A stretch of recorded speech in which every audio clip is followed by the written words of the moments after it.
Beseech the Mirror is genuinely broken and this video will prove it. For 4 mana, we can search our library for any card and cast it if its converted mana cost is 4 or less. As we can use the most broken artifact ramp of all time to both cast and bargain this card, we can then search our library for one of the best cards for the board in that situation to lock out our opponent. As we are playing Vintage, you need to expect the most broken cards of all time to be cast in this video, and you're going to be seeing a load of turn 1 kills with this deck. I have been on an over 1 month break from Magic, so it's a great feeling to be back. Going into the video, this is game 1 of the first match I am back in over a month. I make that important because this is about to be a very explosive game. While this opening 7 looks nice, it's a terrible 7. But this 6 is a lot better, and that's because of this card Tinker. Tinker is a very broken Magic card because it lets us search our library for any artifact. So with things like Bolas's Citadel in the deck, we can almost instantly win the game if Tinker resolves. So exactly here in this spot, while I don't have Force of Will backup, I'm going to slam this Tinker, and that's specifically because if the opponent doesn't have a way to stop my Tinker resolving, well, I'll instantly win the game. I think this Tinker can wait though, because this video is sponsored by Dragonair Silent Gods, an open world team RPG with a Western fantasy theme. The game incorporates TRPG elements from tabletop classics like D&D, featuring dice rolls, character creations, and thrilling dungeon duels. With it being the only online game featured at Apple's WWDC in June this year, it is adapted to Apple's latest technologies like spatial audio and variable refresh rates. With the game releasing on September 19th, covering multiple regions and languages, you can get in on the action on all the devices listed on screen. Start by creating your unique character and jump into battle with many strategic elements. I personally like the sandbox open world, which has so much content and endless possibilities. While exploring, you'll encounter a multitude of puzzle mechanisms, NPC quests, dice roll checks, where every choice you make will shape the direction of this storyline. And as this storyline has over 600,000 words, filled with love, revenge, mystery, and bloodshed, you'll have a lot of content to get through. There are so many ways to enhance player immersion, like doing a drinking contest or convincing NPCs to join your team. Pre-register via the link in the description or pinned comment, or by scanning this QR code. You can find the pre-launch Otherworld Horn event where you can win free summons and the chance to summon a legendary hero or join players' party ranks. Now let's see if they have the Force of Will. Well, they don't because they click the F6 button and Tinker instantly resolves, letting us get Bolas's Citadel and can cast the top card of our library with life instead of mana. As that top card is Beseech the Mirror, we can now bargain that and choose a card to get out of our deck. Here you could get something like Card the Great Creator, but I think Sensei's Divining Top is better because we can draw cards equal to our life total and the opponent just concedes the game. With the opponent conceding and not even taking a turn, it's really hard to sideboard against them. Sometimes you can make some sort of speculation that maybe they're not a Force of Will deck, but I don't typically like to do these assumptions. So we're just going to submit this 75 and go into game 2. Now going into game 2, if you thought my game 1 hand was pretty good for the first game back from a month break of Magic, well the second game back from a month break of Magic, we've got Black Lotus, Beseech the Mirror, and Urza's Saga. It's important to remember that Beseech the Mirror lets you bargain by sacrificing an artifact or enchantment. So here turn 1, I could play Urza's Saga, Black Lotus, Beseech the Mirror, and try to kill the opponent if I'd like. However, with the opponent playing Gitaxian Probe and a Flooded Strand, I think it's very likely they can have something like Flusterstorm, Force of Will, or something like this to prevent me from comboing. As well as here, if I use my Black Lotus and sacrifice my Urza's Saga to Beseech the Mirror and they have a counterspell, I will almost instantly lose the game. I think it's a lot better to pass back the turn and hold up Ancestral Recall and just try to take a draw step next turn. As I was passing back to my opponent in this moment, I realized that they had something in the Companion Zone, which was a Lurrus. So here when they play a Mox, a Preordain, and a Dreadhorde Arcanist, I probably should have boarded in some sort of Dismember to disrupt any creatures they could play. And that's what they do. They play a Mox, a land, a Preordain, and also a Dreadhorde Arcanist.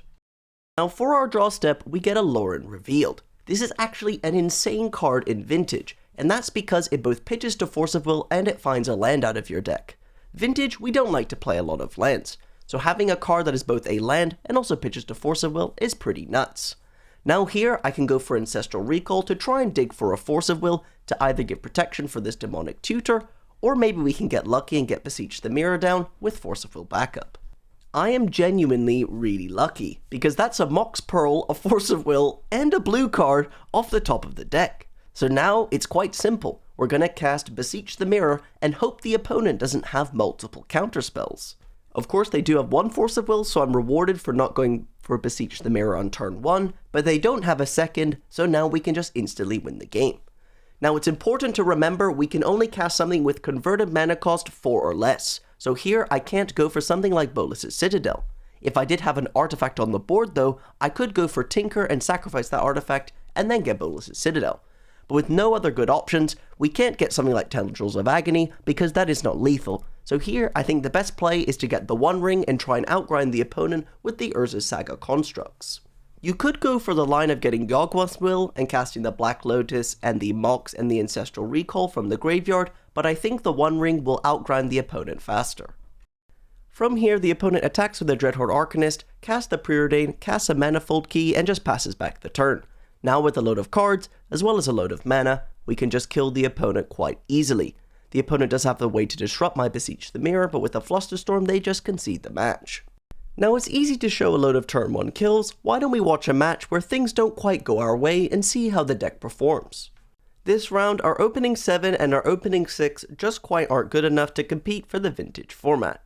We do have an okay 5, but really this is not something we're looking to be excited about.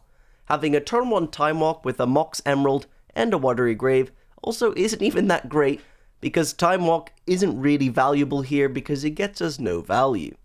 Looking at the opponent's hand though, they kept a pretty embarrassing 7.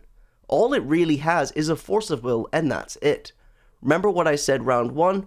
Just a hand with Force of Will and you're preying off the top of your deck is not a good hand to keep in Vintage. Now, my opponent keeping this hand gives us a ton of time, and that's because we're going to start spinning this Sensei's Divining Top, looking at the top 3 cards of our library and rearranging them however we'd like. As land drops here are very important, we see Dark Ritual and Yawgmoth's Will. Yawgmoth's Will is an okay card here. At best it draws us a card from Gitaxian Probe, and will also let us Time Walk. Now the problem is, we're kind of looking to do more than that, so I'm looking to fetch it away and find something more impactful with Sensei's Divining Top. Don't forget, the opponent has Force of Will in hand, so if I go all in to cast this Dark Ritual and this Yawgmoth's Will, the opponent will force it, then I will use this Force of Will, and in that exchange I get to take an extra turn and draw 2 cards with just 3 lands in play. Like I was saying, in Vintage, you don't typically want to just gamble on the top few cards of your library, you would much rather get a consistent kill, which is why here I'm going to try and manipulate the top of my library with Sensei's Divining Top and find a way more impactful spell. After fetching and using Sensei's Divining Top, I find a Vampiric Tutor off the top of the deck. Now we can Vampiric Tutor for Tinker, tinker away this Mox, and have Force of Will back up to try and get Bolas's Citadel in play. You could use Mystical Tutor here to get Tinker, but I'd rather lose the 2 life to keep it as hidden information. Maybe that's stupid logic, but I thought that at the time. Now, I sacrifice Sensei's Divining Top, cast the Vampiric Tutor, put Tinker on top of my library, and let's hope that this spell resolves. After me and my opponent trade Force of Wills, they have nothing left, so we can put Bolas's Citadel in play. This finds us a Soul Ring, but then my top card is a Force of Will. Now that's great because we can pay 5 life to counter a spell if my opponent casts something that I must counter. Funnily enough, they just spend 2 mana to cast a Gaia's Blessing to draw a card. The most impactful play you can do in Vintage. Now, after playing a load of cards off the top of the deck with Bolas's Citadel, we managed to find a Karn the Great Creator. There is a Beseech the Mirror on top of my library, but I cannot cast it because I don't have the life. So now I can play Karn the Great Creator and minus it for Pithing Needle. Now, I did not build this sideboard. This was built by Musasabi, who managed to win a very big Vintage tournament. So, only having access to Pithing Needle, Portal to Phyrexia, and the Sphinx is definitely an interesting decision, but they know this deck better than me, so I can't play something like Mycosynth Lattice to win the game here. We gotta just go for Pithing Needle and name You Are Already Dead for the max BM value. If you didn't know why I do this BM play, it's because Gaia's Blessing is typically only played in Oath of Druids, a combo deck that has to pass the turn to combo on their next turn, so I know the opponent can't really do anything here, and that's displayed when they just make a token with Urza's Saga. And now we know that we're drawing Beseech the Mirror, and we have enough mana to hardcast Force of Will. It's an easy win here. We can just cast that and the opponent concedes the game. Going into game 2, on the draw, we have an absolutely insane opening hand. with Black Lotus, Dark Ritual, and Yawgmoth's Will, we have enough mana to hard cast Bolas's Citadel with Force of Will backup. So the only way the opponent can stop us from using these cards is either Flusterstorm or something like a niche cyber card like Mindbreak Trap. So I'm going to go for Black Lotus, Dark Ritual, and Yawgmoth's Will. The opponent does have the Mindbreak Trap, but that's completely okay because we have Force of Will backup. But then things go downhill when they also have a Flusterstorm. So now here we are instantly dead because we have no mana sources, and even if we do find lands off the top, we can't do anything with them. Now going into game 3, on the play I have a pretty insane opening 7 because I have a turn 1 Necropotence. Necropotence is a card that turns your life total into as many cards as you'd like, so resolving this turn 1 would almost be an instant win here because I can draw to a blue card to Force of Will on my opponent's turn. But they have a Mindbreak Trap, so we're dead. I think this might have been a risky keep, but I don't hate it, because if my opponent does not have a free counterspell, I instantly win the game. Vintage is a format where you need to know when to gamble and go for it or when to mulligan, and I don't hate it against a deck that only has maybe 4 Force of Will and a couple Mindbreak Trap. If they have it, then we lose. I mean, here we could have mulliganed to 6 or 5 and hoped for some sort of turn 1 explosive play plus Force of Will, but let's be real, that's quite unlikely to find compared to what we have here. I enjoyed the gamble, it is what it is, they had the counter.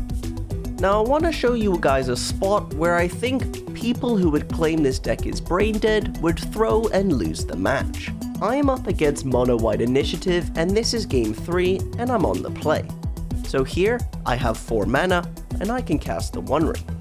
Now I think the mistake people would make is they would assume that they have to cycle Lorn Revealed here because they need to play a land so that they're hitting their land drops. The reason why I think this is wrong is because Lorn Revealed is specifically in the deck because we can pitch it to Force of Will. So if we draw a card and we whiff on Force of Will, we still have a decent chance that that whiffed card is a land. And if we do draw Force of Will, then we can completely disrupt the opponent from locking us out of the game. Maybe this decision is obvious for a lot of you watching, but I think I see these fundamental mistakes in Vintage a lot, and that's what can give you an edge. Here the opponent plays a Chrome Mox, we have to Force of Will this because that could be their only white source in their hand. Anyways, from here, with a Virtue Ruin and a One Ring ticking up, the opponent couldn't really do anything and started to just completely slow play and not really make any game actions. They eventually conceded though, and we won the match. As always, if you did enjoy this video, don't forget to like and subscribe, and here's me opening a ton of chests because I've been away from Magic Online for quite a while.